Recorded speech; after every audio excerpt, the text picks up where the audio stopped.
Assalamualaikum warahmatullahi wabarakatuh. Salam literasi. Selamat datang kembali di channel Lentera Hati Martono. Channel berbagi wawasan dan pengetahuan. Dalam kesempatan kali ini kami ingin berbagi wawasan sejarah Ngawi. Riwayat Adipati Kertonegoro, versi Babat Gendingan 1. Konon di masa lalu hiduplah seorang bernama Ki Ageng Jogorogo. Ia seorang petani yang karena kealiman dan kesantunannya, dia sangat dihormati oleh orang-orang yang berdiam di tepian Sungai Bengawan Solo hingga ke daerah kaki Gunung Lawu. Ki Ageng Jogorogo adalah putra dari Panembahan Pamekasan di Madiun, atau yang lebih dikenal dengan sebutan Pangeran Purboyo, salah satu keturunan Sultan Patah pendiri Kesultanan Demak. Pada suatu hari saat Ki Ageng Jogorogo sedang menunggui para petani menggarap sawah di tepian Sungai Bengawan Solo, sebuah kapal besar mendekat dan berhenti. Kapal tersebut adalah kapal milik kerajaan yang sedang mengantarkan sang raja untuk melihat-lihat kondisi wilayah. Sang raja tampak sangat berkenan dengan Ki Ageng Jogorogo, yang dipujinya mampu menjadi pemimpin yang cakap. Karena itulah sang raja mengundang Ki Ageng Jogorogo untuk datang dan menemuinya di kerajaan. Sesuai dengan titah sang raja, Ki Ageng Jogorogo pun menghadap ke kerajaan dan diberikan harta, dan seorang perempuan untuk diperistri. Perempuan itu adalah seorang Garwa Ampil, salah satu selir sang raja. Di masa lalu tradisi semacam ini merupakan bentuk penghargaan raja terhadap jasa-jasa seseorang. Perempuan tersebut saat diberikan sebagai Garwa Ampil sudah dalam keadaan mengandung dan melahirkan seorang anak laki-laki beberapa bulan berikutnya. Sesuai pesan dari sang raja, Ki Ageng Jogorogo dengan sepenuh hati menjaga, merawat, dan mendidik anak tersebut seperti keturunannya sendiri. Hingga pada saat remaja ia pun membawa sang anak ke kerajaan. Oleh sang raja, pemuda itu kemudian diberikan wilayah setingkat kadipaten yang berkedudukan di Gendingan, dengan bergelar, Kanjeng Raden Tumenggung Anom, KRT Arya Kertonegoro. Adipati Kertonegoro berusaha menjalankan pemerintahan dengan sebaik-baiknya. Tetapi lantaran ketidakjelasan batas wilayah maka beliau sering terlibat konflik dengan VOC yang kala itu berkedudukan di Karisidenan Magetan. Perselisihan itu pun memuncak hingga timbul saling benci. Pada satu ketika VOC dan beberapa adipati lain berkomplot untuk membunuh Adipati Kertonegoro. Mereka bersiasat untuk membunuh sang adipati dalam perundingan yang mereka gelar di Ngawi, dalam versi lain disebutkan mengundang dalam pertunjukan tayub. Adipati Kertonegoro yang dapat meloloskan diri dari percobaan pembunuhan, kemudian mengadakan perlawanan menggunakan kekuatan pasukan. Beberapa kali VOC dan pasukannya yang mencoba memasuki Kadipaten Gendingan gagal, karena kegigihan Adipati Kertonegoro dalam mempertahankan wilayahnya.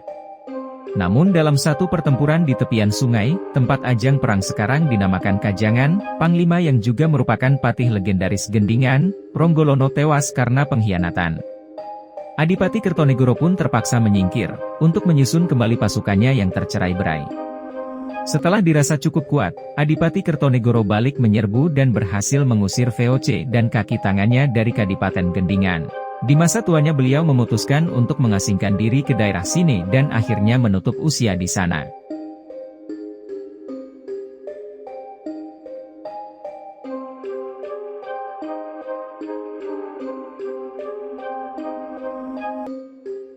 Fakta sejarah terkait keberadaan Kadipaten Gendingan. Keberadaan Kadipaten Gendingan setidaknya diperkuat dengan bukti-bukti sebagai berikut. 1. Masih adanya tanah bekas berdirinya Endalam Kadipaten. Di wilayah Dusun Gendingan Lor, Desa Gendingan Kecamatan Widodaren, yang kemudian oleh penduduk sekitar disebut dengan Endaleman. 2. Masih dapat ditemuinya skema tata kota yang mirip dengan struktur seperti yang ada di Kasunanan Surakarta Hadiningrat dan Kasultanan Yogyakarta Hayuningrat. Yakni adanya desa Kauman yang berada di sisi barat desa Gendingan, dan letak bekas pasar yang berada di sisi timur yang sekarang menjadi bangunan SD. Coba bandingkan dengan letak kampung Kauman dan letak pasar gede. 3. Penamaan wilayah yang ada di sekitar desa Gendingan yang memiliki hubungan erat dengan terjadinya satu peristiwa terkait Kadipaten Gendingan diantaranya adalah penamaan Dukuh Puntuk, penamaan desa Kedunggudel, penamaan Dusun Butuh, penamaan Desa Pandean, penamaan Dukuh Kajangan, penamaan Embulak Sawah Keliti. 4. Sampai saat ini pun masih dapat dijumpai bekas saluran air yang konon dibuat oleh Adipati Kertonegoro untuk mengalirkan air dari sungai ke saluran air di sawah warga. Tempat itu kemudian dikenal dengan nama Talang Bubrah yang sekarang masuk di areal perhutani di dekat Dusun Melongkeh Desa Gendingan.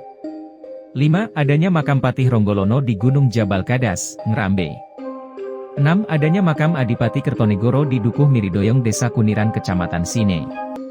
7. Masih dapat dijumpainya bekas bangunan pendopo kadipaten yang saat ini berada di Dukuh Kedondong Desa Sekarjati Desa Mantingan. Dahulunya setelah ditinggalkan oleh Adipati Kertonegoro, bekas pendopo Kadipaten Gendingan dibawa ke Desa Sekarjati untuk digunakan sebagai balai desa dan tempat jumatan sebelum di desa tersebut didirikan masjid. Hal-hal yang terlanjur menjadi mitos terkait Kadipaten Gendingan dan Adipati Kertonegoro. 1. Adipati Kertonegoro yang diceritakan mati murka, mati dengan tubuh menghilang, beserta endalem Kadipaten. 2. Rumah Kadipaten diangkut oleh Adipati Kertonegoro dengan cara dibungkus menggunakan sapu tangan dan dibawanya terbang menggunakan kuda. 3. Tentang kuda Adipati Kertonegoro bernama Pagerwaja yang bisa terbang. 4. Janur yang selalu tumbuh berbentuk ikatan, simpul, yang katanya sebagai tanda saat kuda Pagerwaja hendak mendarat. 5. Goresan berbentuk gambar lapak kuda di pucuk batang pohon jati di daerah Pitu yang konon bekas pijakan kuda Pagerwaja. 6. Tidak boleh mementaskan lakon ketoprak yang menceritakan babat Gendingan di Desa Gendingan. Bagi teman-teman yang belum subscribe, silahkan subscribe dan tekan loncengnya, supaya Anda tidak ketinggalan video lainnya. Bias juga tonton video kami lainnya yang sudah diupload. Terima kasih. Assalamualaikum warahmatullahi wabarakatuh. Salam literasi.